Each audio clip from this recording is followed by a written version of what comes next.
Welcome everybody to the first regular season episode of the Canuckleheads podcast, season 2, the Floodcast. We are shooting from a new location for probably a couple episodes here. Normally we shoot from my apartment, but Thursday my apartment flooded, so kind of dealing with that. If I'm not making a whole lot of sense, it's because I'm exhausted, but we're dedicated to the podcast, so we're here. First thing, we'll start off with some kind of sad news. We just want to give our condolences to Stan Smeal and the whole Smeal family. Stan's wife Jennifer passed away. I didn't write down the date here, but it was fairly recently, so it's some sad news for kind of one of the guys. When you think of the Canucks, should be one of the first guys that comes to mind. One of the first real superstars and from last season, just a total complete Canuck for life. So very unfortunate news there, and we wish the Smeal family all the best and all the friends of the family and everything. So we'll get on to some news here. September 13th, 2022, the Canucks released their Young Stars roster. We won't go through the whole roster. I will pull up a picture here, just some of the guys I was wanting to take a look at and see how they would do. Niels Åman, that's how you pronounce his name. We've been saying Åman for a while, but we're usually wrong about things. Archdeep Baines was there, I wanted to see. Linus Karlsson, Danilo Klimovich, and I think that Archer Silovs, big fan of his, and Jet Wu, the aforementioned Jet Wu. So the Young Stars tournament, I think the Canucks went 2-1. All the guys that you would expect to kind of have a big tournament had a big tournament. Karlsson put up some points. Klimovich looked good. I didn't get a chance to watch too many of these games. I didn't watch them. Jet Wu didn't really seem to stand out for me in the games I watched, but it's also the first kind of hockey they've played in a while, so it's hard to judge just immediately like that. And then September 22nd, 2022, Canucks training camp begins in Whistler. I believe this was only 3 or 4 days. It was a pretty short camp. They were split into 3 different groups. They kind of split the top 3 lines between the 3 groups, so they had a good balance of NHL guys and rookies or AHL guys, stuff like that. So it was a good camp from what I hear. They scrimmaged a couple times. PD looked good, which is what you want to hear. Then September 26th, the Canucks announced that Brock Besser is out 3 to 4 weeks after having successful hand surgery. He was injured in one of the final training camp practices, which really sucks. It's typical for Brock's career, it almost seems at this point, which is sad to say. Yeah.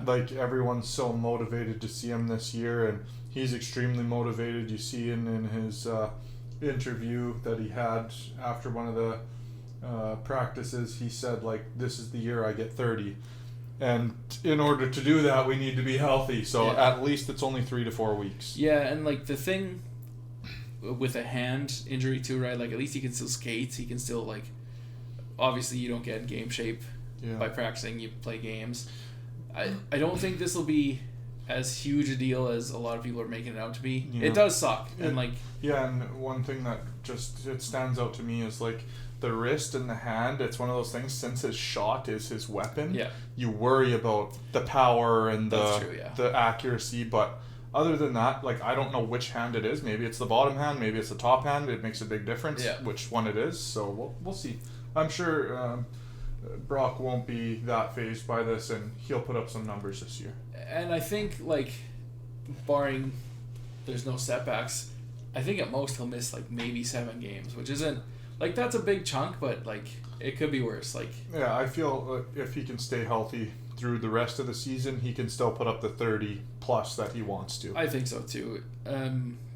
Just sucks that we don't get to see the full team right from training camp, but this opens up a spot for a guy like Niels Höglander, who when 100%.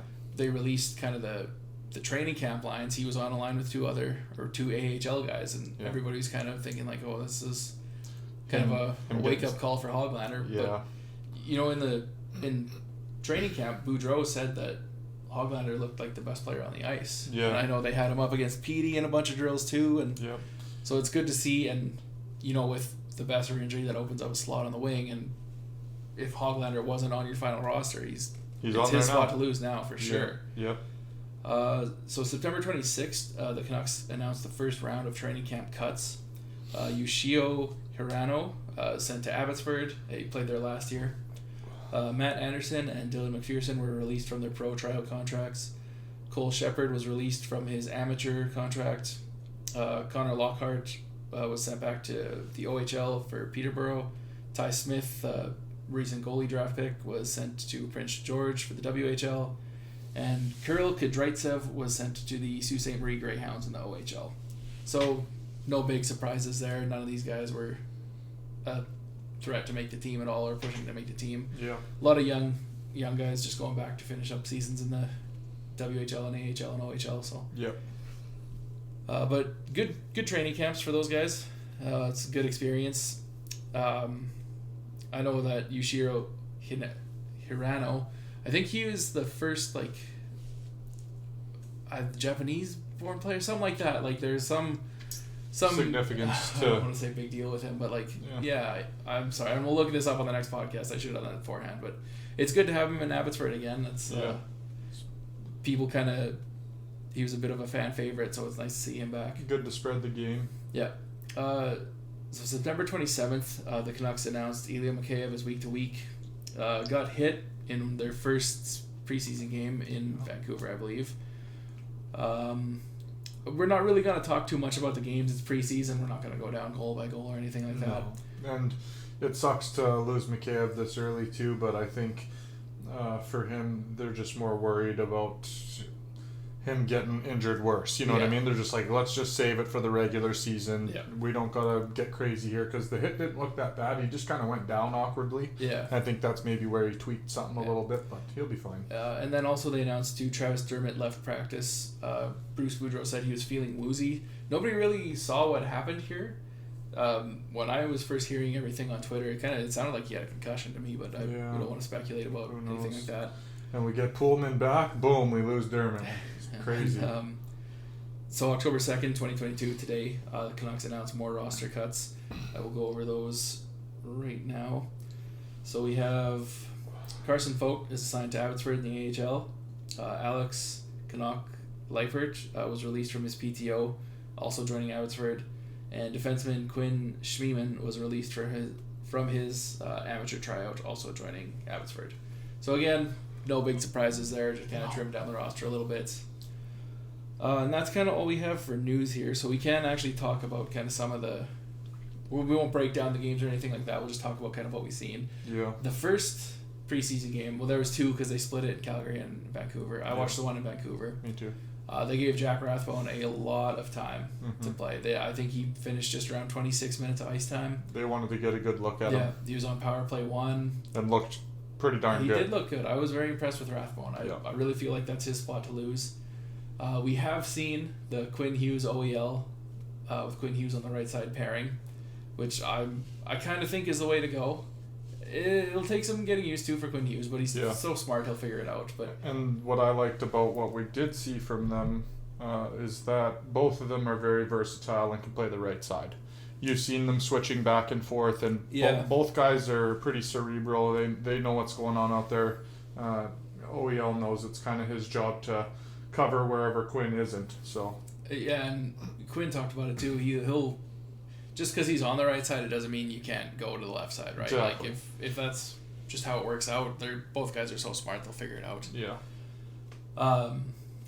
The squad that got sent to Calgary was kind of a bit of a go in there to die squad. And they did. They lost 4-0.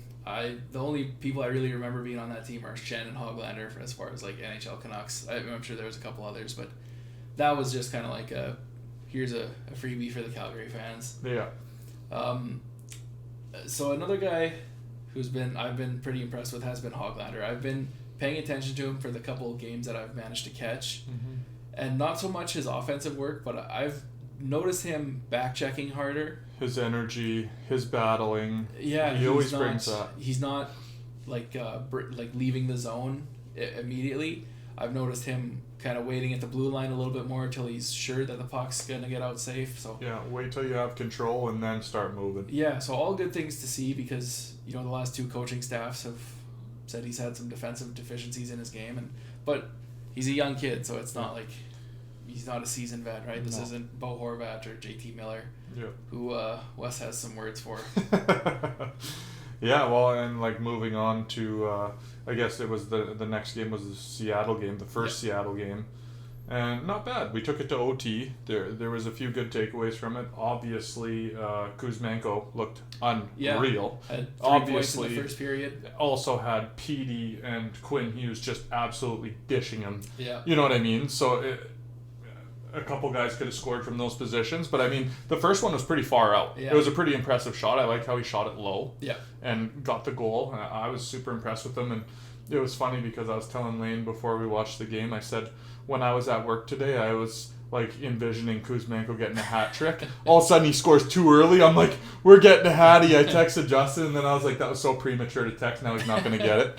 But it is what it is. I was super happy to see him kind of flourish and look really good. And PD looked really good. Quinn looked really good. So that's always nice to see. Yeah, and one thing with Kuzmenko, right, it'll basically be like the whole season until we can really tell like what kind of player he is. But he's definitely got the offensive skill set to be an NHL guy. I think he comes as advertised. Yeah, and that's the thing we've been hearing all training camp too, and like the scrimmages and preseasons. Like he has an NHL shot. Yeah, and you play that guy with, like you said, Petey and Quinn. Like he's got to pot some goals. Yep. And I love the position he was. Like when Elias dished him that absolute tap in, you could tell he's kind of shocked it hit his tape, and then he dished it in. But, like, he was standing in the perfect spot. The goalie had no chance to get over there. The goalie did look like he knew the pass was going over there, but you could tell all the players on the ice just stood dead still. They had no clue that pass was even there. Petey just absolutely threaded the needle. Yeah, Petey literally froze every player on the ice. Kuzmenko was just lucky to be the first one to realize what had happened. Yeah, exactly. But yeah, he did look like he was like, that made it through? Yeah. And then put it in. And it's unfortunate the Mikheyev injury, because that was a line too, Mikheyev, Petey, and Kuzmenko. And we didn't really get to see it because that happened so early. But they looked so good the first shift. But I think Mikheyev left early in the second. He only played 7 minutes or so. Yeah. So that'll be a line that'll be interesting to see. With the Besser injury, it was Connor Garland that got bumped up with Pearson and JT Miller. And Garley getting that knee drop goal. I thought, and a rebound goal too, which is kind of nice. He took 2 whacks at it there, and it's nice to see him finish one because he's another one of my favorites. So yeah, and I think we can kind of pencil in the lines that we see right now as the opening day roster. Like Boudreau said so much, like basically every line he was playing in preseason is kind of the lines he envisioned, and with Besser being hurt and you move Garland up, that's more than likely going to be one of the lines that on the first day of the regular season. Yeah. So that's good because I know Garland is a hard player, I think, to play with just because he is so unique. Yeah. But he's such a good 5-on-5 play driver. I believe he led the Canucks with primary 5-on-5 assists at 20. And his plus-minus was really good at the end of last season. Yeah, and like the next guy for 5-on-5 primary assists was JT Miller, who had 13. Yep. The guy had a 99-point season and had 13 primary assists. It just shows like how much, not to bash JT Miller, but like how many power play points the guy gets. Yep. And Garland is just a 5-on-5 driver. Yep. Like no matter where he plays, the puck is always in the offensive zone. So I hope that line gets a lot of minutes and we get Garland going early too, because 100% we need him. Yeah, and he's just so much fun to watch. He's like Quinn Hughes on forward almost. Which just you saying that kind of reminds me of something that Bruce said in one of his interviews that kind of triggered me a little bit. But he was saying that you could play Quinn Hughes center and he'd be a star. Let's calm down. Not center, maybe a wing. But anyway, that was besides the point. I think Quinn would take him a little bit. He's also center to be a center. That's a reach. Pacific, but I think if you put him on wing, he'd tear it up. Oh, 100%. He's just such a smart player. But anyway, so then we go into the second Kraken game. Yeah, which was not good. I hit inventory this weekend too, so I was at a pub kind of just glancing at this game a little bit, and I don't remember the Canucks really doing anything in the first period. I remember seeing the shots were like 2-9 for the Kraken at some point. Like Tyler Myers had 2 chances at the other end. That's how you know we were doing bad. You know what I mean? Like Mizey's our biggest threat to score. It was bad, and he had a horrendous turnover. there was just some terrible mistakes being made. Chris, I want you to clip in just a small portion of an interview that Luke Shen did after the game, which you don't hear NHL players really speak out too much, especially negatively. Yeah. And he had some choice words for how their play was. Soft was one of the words that came up, and I think that was extremely accurate, and I was glad he said it. JT Miller and Bo Horvat almost had zero impact on the game, which as two leaders of the team, I don't care if it's preseason or not, you got to bring more than that.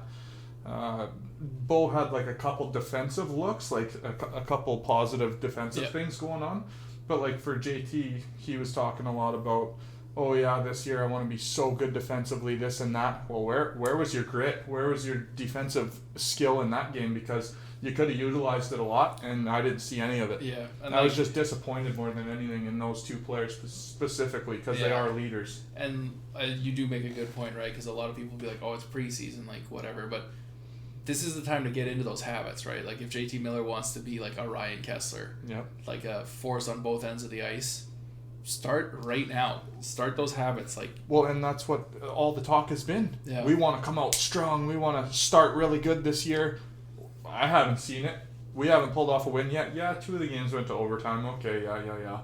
The last game we just seen, horrendous. It was pretty bad. It was really bad. And for 2 of our leaders to not look like they were in the game, it was disappointing. But enough with the negativity. Petey looks amazing, so wait till he hits the ice with that group, because it doesn't matter. He's going to make it happen. Kuzmenko's going to score some goals. Garland's going to score some goals, and then those guys will follow along later in the season when it really counts. But so yeah, that's kind of all the preseason games we've gone over so far. They play tomorrow night, I believe, Monday. Edmonton. Yeah, so I'll watch that one. But yeah, it is like I'm not concerned with the losses in preseason. I am a little bit concerned with the effort, because that is how you start those habits. Yeah. But yeah, like, you know, the 2 teams that have gone undefeated in the preseason are like 2 of the worst teams to ever exist. Like, or not ever exist, but like 2 of the worst seasons of all time. It's like the Coyotes and the Avalanche. Yeah, and it's funny because the Kraken, I think, are undefeated this preseason, and we all know how that's going to play out eventually. So, like, and there's no cause for panic here, and I'm just a little bit disappointed is the only thing. Like, yeah, it sucks because you wait so long, and you're like, okay, we got preseason. The first one was a bit of a dud because it's the first one, so you just kind of wash it, and then they haven't really excited you a ton. There was a tease in that first game because they came out flying in that first period, and then they wound up losing. So it is still like, just the fan in you're a little disappointed by it. Yeah. Well, and I think it just all the talk surrounding the team coming into this preseason was, we're going to come out of the gate strong. We know we need to start good. And I know, like, they're talking regular season there, but I just had a lot of hype for the preseason, and I don't care if it's only a couple main guys per game. Petey, Kuzmenko, and Quinn were the only ones who really stood out to me as the guys who really showed up in those preseason games. Yeah. Other than that, there was a couple all right. Tanner Pearson looked actually not too bad. I chirp Tanner Pearson all the time. I better give him some respect. He actually looked pretty decent. So show him some love real quick. Yeah, Pearson's looked good. Yeah. But yeah, it does suck, right? Because you get the whole sense, right, that JT Miller is like, wants to be a leader on this team. I don't feel like it's clicked in that he's got to do it on the ice. And if he wants to be tough at both ends, then you have to do it all the time. Don't go out there playing like it's game 7, right? But just show some effort. I just always remember the game in Edmonton that we went to where he's just waiting at the blue line for the last 10 seconds in overtime, and if he wants to be the player he wants to be, that That's can't. That's not going to jive. Yeah, you can't do stuff like that. Yeah, he was pretty excited for that 100 points. I don't blame him, but I hope that once the regular season starts here and we get our main roster actually going, that we don't start losing games at the rate we were last year, because then it makes it extremely hard to get into the playoffs. Yeah. So we need to be better. I think the entire team knows that. Luke Shen stood up and said his 2 cents about it, and I think if he doesn't start on the third pairing for the D-men, we're in trouble. I think we need his physicality around the net. We need his energy, because frankly, he was the only one who even showed it in that game. So yeah, I think he kind of earned himself a spot on the third pairing just because of that. It's also like, I think he holds the team accountable because he's, whatever the role was, he's a back-to-back Stanley Cup champion, right? Like, exactly. He's a guy that know what it takes to do. He's fought his way back from the AHL when it looked like his career was over. Yeah. Like, I think a guy like that commands a lot of respect and just kind of knows how to be a winning hockey player. So yeah, I do like Shen a lot. I think he should be on the roster, especially if you kind of pair him with Rathbone. Yeah. I think that's a good starting point. Let's talk about the Seattle Kraken mascot that got unveiled, which... Tough. What do you do in Seattle? Dropped them from the ceiling, too, like it was going to be some spectacular... It was terrible. But that's on par for the course for Seattle. They have an amazing arena. Aside from that, not much going on there. Yeah, like, with a name like the Kraken... Like, their logo is not awful, but it could be way cooler. Yeah, make it mascot, like a squid or something. Yeah, the mascot seems so obvious, right? Like, do some kind of cool, badass squid. I get it, Detroit has the octopus and stuff, but that's Detroit. You're Seattle. Do your own thing. Like, some weird-ass, fuzzy-headed troll thing. Yeah.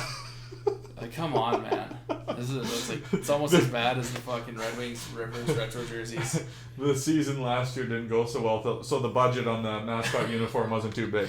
It was absolutely horrendous. I don't think anyone's excited about that whatsoever. It sucks. Yeah, it's terrible. Like, I get it's not, like, we're Canucks fans, right? It's not for us. We're not kids. It's like, we don't care that. Well, I mean, I guess obviously we do if we're bashing them, but, like, it's just so shitty. If I'm a fan and I'm paying money for jerseys and paying money to go to these games, that's the last mascot I want to see in the arena. It was terrible.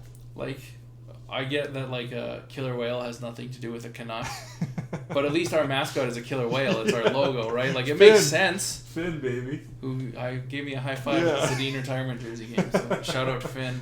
Yeah, sickest mascot in the league. Yeah. But yeah, that was just some, like, kind of weird thing I thought. And, like, why do it during the preseason? Yeah. Why not do it at your first home game or something?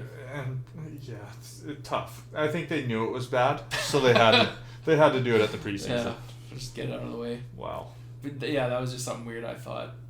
Wes, what have you thought about Danny Deciser so far? There's a few players. Joshua, for one. I've liked him. I've liked Joshua, and I've seen that, like, people were projecting him to make the fourth line, which I wouldn't be mad at that at all, because you kind of see why now. And like I was talking about with the physicality presence of Luke Shen, Joshua is another guy who brings that. Yeah. Deciser, I've liked. There's a couple guys where it's like they look good in some positions and in other positions they don't look great. Yeah. But it's one of those things, they need to adapt, and they're still learning. It just takes some time. Yeah, Deciser has been okay. Yeah. It's just, to me, where do you fit him on the roster, right? Like, that's the thing. We're so deep, it's like, probably not going to make it. But. Yeah, and like a guy like Travis Dermot, Kyle Burrows, like... Mm-hmm. He's gonna have a tough time getting in games this year too, right? I like that he had a scrap, like trying to make a difference in the game. Like Kyle always brings that. He always brings that energy. He always brings physicality. And if we're lacking that at some point in the season, you will see him in the lineup. Yeah, I agree with you. Yeah. Yeah, the guy's been okay. I don't know if he'll stick around the whole time. A lot of the D guys. Yeah. Not so good. Myers has had his moments. He's such a yo-yo, right? Like, you can have a great Myers game, and the next night you'll have a horrendous Myers game, and just who knows. And in the last Seattle game, it seemed like he just said, okay, my defensive game shit, let's try playing offense for a little bit. And he had a couple chances, but I'm like, you're doing, like, what? He's got something messed up in his head. He thinks he's Quinn Hughes at some points. He's not. He needs to be more responsible defensively. I like how in Luke Shen's interview, he kind of threw a shot at Myers. Just saying, like, we're just kind of chucking pucks up the wall at some points or out to the middle. There's no reason to be doing that. Gain control of the puck, have patience, make a proper breakout pass.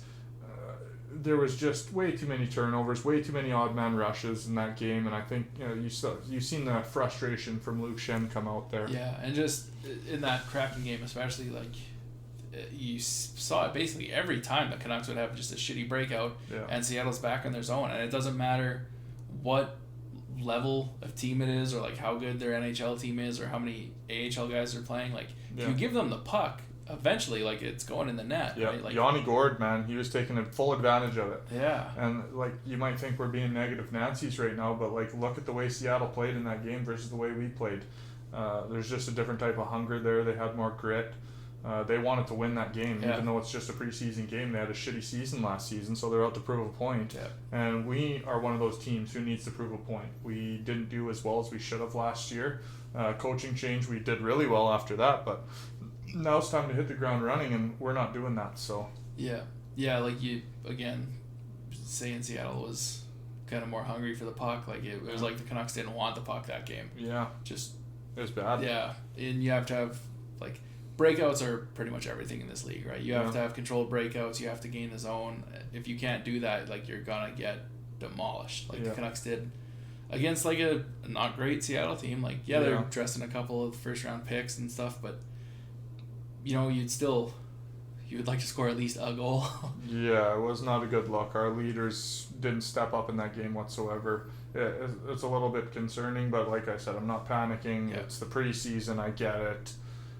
Just hopefully once the regular season starts, we have a little more grit to our game. A little more urgency. Yeah, it just wasn't impressive to watch. Because you can talk about it as much as you want, like to have a good start and stuff, but you actually have to go and do it at some point. So one thing we haven't mentioned yet before we end this, Thatcher Demko is the only reason that game wasn't 6-0. Thatcher Demko's looked good. Man, he looked good. There was a few times where he was going cross crease, like full splits, like saving tap-ins essentially. Now that you say that, I think it's funny. I think Thatcher Demko and Petey have kind of, and I don't know Thatcher from before he was in the show that well, but have kind of switched positions like mentally, where Petey's like loosened up a little bit, but he's still like dedicated and driven. Mm-hmm. I think Demko has kind of like tightened up a little bit to where he's like laser focused. Not saying like he's doesn't joke around and stuff like that, but like when it's game time, like he's just almost unbeatable. It's just insane. The shaved head said it all last year. That frickin', maybe that's why Petey did it. Yeah, 100%. That's so funny that you say that, but yeah, no. When the guy fucking whacks the salad off, you know he's ready for action. And Demko looked in really good form. Obviously, there was a few of those goals he had absolutely no chance. They're getting 2 to 3 whacks at it. Like we just didn't help him whatsoever in that game, which is really sad. I'm kind of surprised that Boudreau didn't pull him after the second and just put in our backup in the third. I think it was Silas, wasn't it? No, it was Demko all game. No, I mean who was backing him up? Yeah. And I would have liked to see.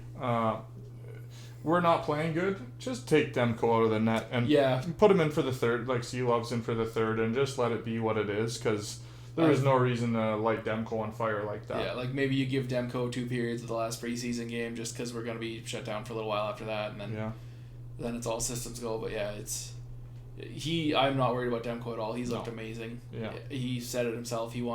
Last season was proving he was a starter, and then this season is proving he's one of the best, which I think he proved he was one of the best last year. So I'm not going to question how high Thatcher Demko can get. Like he could be, in the Vezina conversation. 100%. And one thing I really liked that he said was that last year was a big learning curve for him. Yeah. He learned what it's like to play that many games and try to win that many games, and to play injured and to play through the adversities. It's mostly mental for him at a certain point. And now that he is expecting that and he's prepared for it, I'm excited to see what he can do. Yeah, like he could have a monster year. Like if we're going to be a good team, he has to have a monster year. So.